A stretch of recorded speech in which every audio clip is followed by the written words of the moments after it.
Everybody, it's Victoria Marie, and I'm back with another process video, and this one is called Celebrate Me.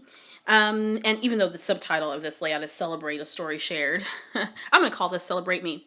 And I wanted to scrapbook this photo. This was a picture that I took of myself not too long ago, and I wanted to put this in my scrapbook album that's all about me.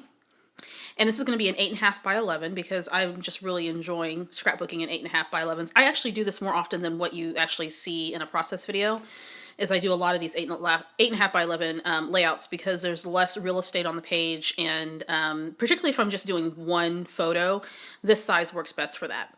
So I took some Heidi Swapp Mist, and that pink color is called Blush. It's one of my favorite colors. And then the gray color is called Tinsel, and I just spritz that on the page.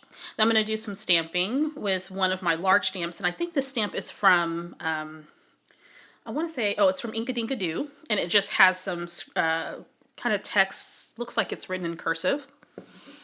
And I'm going to take a new Heidi Swapp mask, and I got this at Michael's, actually that day that I did this process video. I love stencils and masks. I'm taking a little bit of modeling paste and adding a bit of that onto the page to add some texture. And I've been doing a lot of mixed media layouts lately, and I figure I'm just going to have to keep practicing mixed media techniques until I feel really comfortable with it.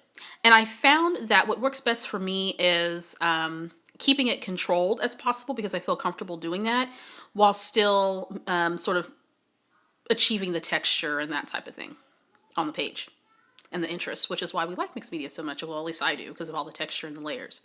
So I'm going to trim the paper down. I'm going to back that on a piece of 8.5 by 11 gray cardstock. Now, I do this often. I'll do a mixed media page and I want to back it and on another piece of cardstock, and I do it, and then it's not centering correctly. So here I am looking at it, and I didn't get it centered well on the page. So I'm going to trim it up. And this is a great tip. If you're doing this and you're backing your layout on another page and you can't get the sizing right, or your page is not centering or positioning well, just trim around it, and that will add a bit more of a foundation. I'm sorry for the camera shaking. It'll add a little bit more foundation, and then I took another piece of the gray cardstock and repositioned it on the new piece. And that was it was a lot easier for me to adhere that on the page. And of course, now I got to change out my adhesive because it ran out. And there we go. And that adds a nicer foundation there. And I don't have to worry about ripping up my page and tearing it, because I've done that before. And that just irritates me. So my thought behind this is I was going to layer this photo. I got some vellum. And that vellum is a black and white striped vellum. And it's from Die Cuts with a View. It's called the Foiled Vellum Pack. And then I am going to take some pattern paper from one of my old Scraptastic kits. That may have been from the April or the May kit. I can't remember.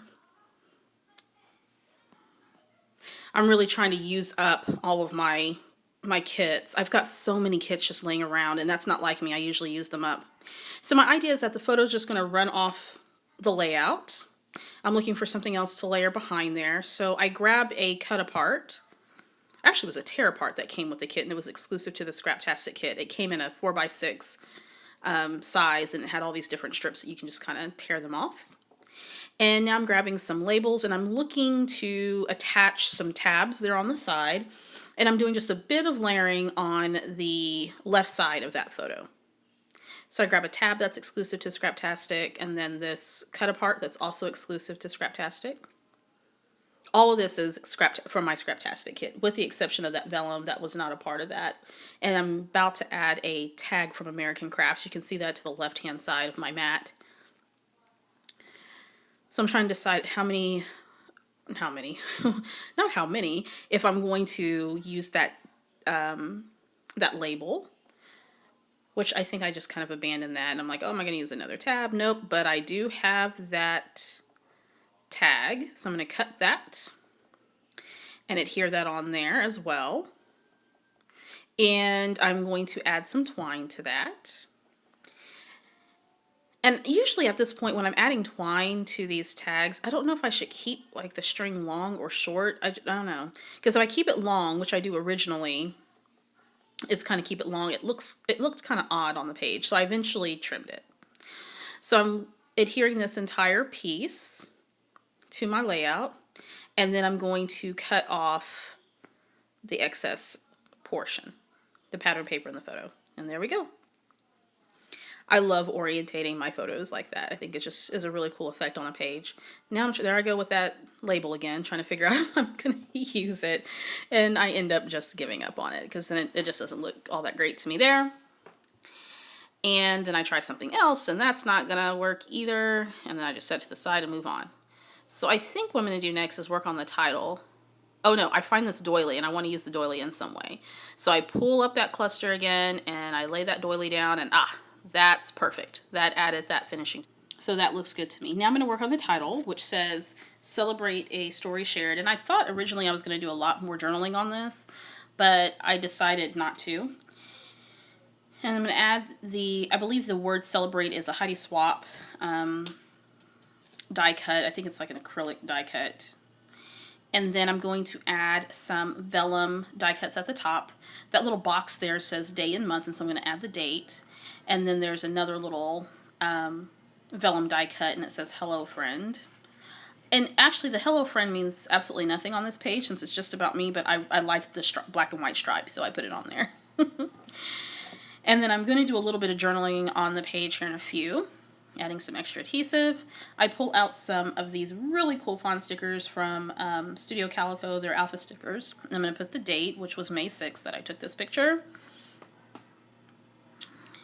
And I just think that added gold makes it pop. I was going to do black, but the gold keeps it light. Alrighty, so I'm going to go ahead and adhere the title down. And I'm trying to remember those vellum die cuts. I think those are Maggie Holmes. I could be totally wrong about that. I'll make sure to put that in the product description on my blog. And then that little vellum piece there that says a story shared. Now I'm going to do some lines for my journaling, and the journaling says celebrating me and the person I've become always. And I've been scrapbooking a lot about myself recently because one, I need to, and two, I really feel that we should leave a story behind for our children or whoever has our legacy after we're gone, because, you know, I think I'm a pretty interesting person. There I go with some enamel dots. And I think my daughter would be interested in knowing kind of what my thought process was as a young adult. I'm 34 and she's 5. And so when she becomes my age, I think it would be interesting to kind of look back on these memories. And also I love looking at my scrapbooks and I like reading my previous layouts about myself and kind of where my thought process was at the time. Okay, so I'm showing you the finished layout. I love it when layouts come together like this. It only took me 20 minutes to do this layout, and those are the best type of layouts in my opinion. Alrighty, here are some photos, and I will see you guys next time.